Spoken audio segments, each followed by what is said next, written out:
The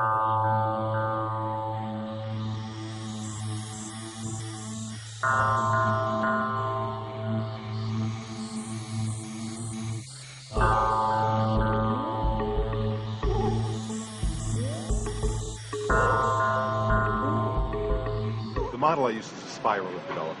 So at the beginning, we were, like all of our animal brothers, natural, integrated, whole, happy, peaceful, healthy. But unfortunately, without what we have today in modern society, human beings had an average lifespan of about 30 years. You'd die of an infection or something else. And so because we didn't want to be, happy and whole, but shivering in the rain in the trees, we created houses and industry, and we used our eye, frontal lobe, finger complex. Those three go together to change the world and to build what we see in society. Unfortunately, the price that was paid is the devil's bargain. It's a split from nature into intellect. And it's been very, very successful in terms of being adaptive, in terms of increasing our lifespan. So now we live to be 80, but we're separate from nature. We've broken from nature, and there's a hunger and a lack of groundedness, a lack of stability. So do we come back down the spiral to primitivism? I believe not. Bin Laden and Kaczynski, the Unabomber, asked us to do that. But I think no, we go forward. We power through our problems, around the curve, back around, to a position of neo-tribalism or neo-pastoralism, where we're back integrated with nature, but eyes open, Buddhist style this time. So we've matured, we've come up one level, but we've gotten back to our tribal roots and our animal nature. Until society changes in that wondrous way and we're neo-pastoralists again, this world is diametrically opposed to the natural world. So, we struggle with that. I struggle with that, to be an American, to be a modern person, and yet to recognize that my roots and my health lie in my animal nature, in my groundedness. So what do? You try to balance things. You try to compromise. Yes, we all do that. Many of us do that, I should say. Some of us decide to leave. They get back to nature, like the hippies did in the 60s. They went to communes. It wasn't just because they were antisocial. They did it for this very reason. They wanted to be surrounded by a healthful, whole, grounded kind of an environment. Most of us can't afford to do that, both literally and emotionally. We've got family, we've got friends, we've got history, our definition of ourselves. It's very hard to do that.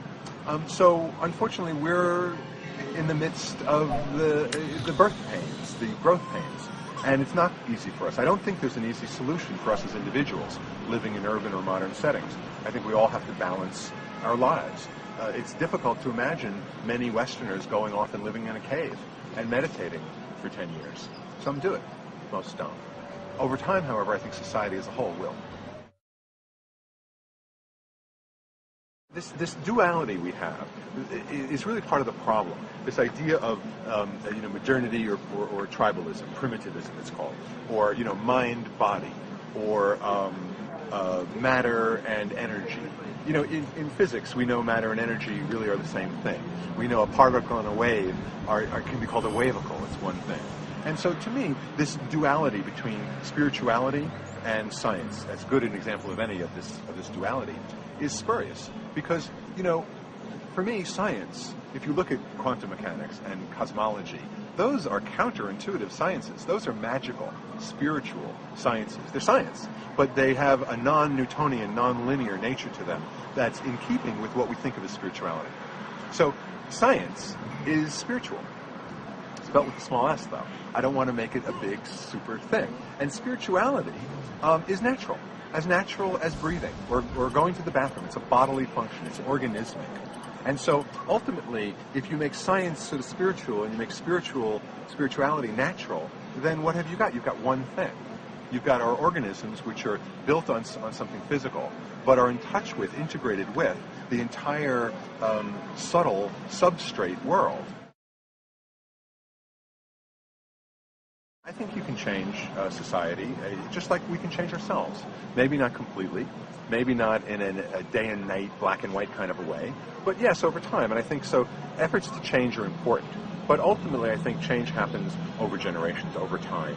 And that, I'm a long-term optimist, and I think we all have to be short-term pessimists right now. But I don't get depressed about my pessimism. It's motivating. to try to help things change. Integrate Earth, recognize potential. Crisis breeds opportunity. Are you waiting to be saved, or will you make yourself free? Awaken to essentials, time, tech, and mental. Integrate Earth, recognize potential. Crisis breeds opportunity. Are you waiting to be saved, or will you make yourself free?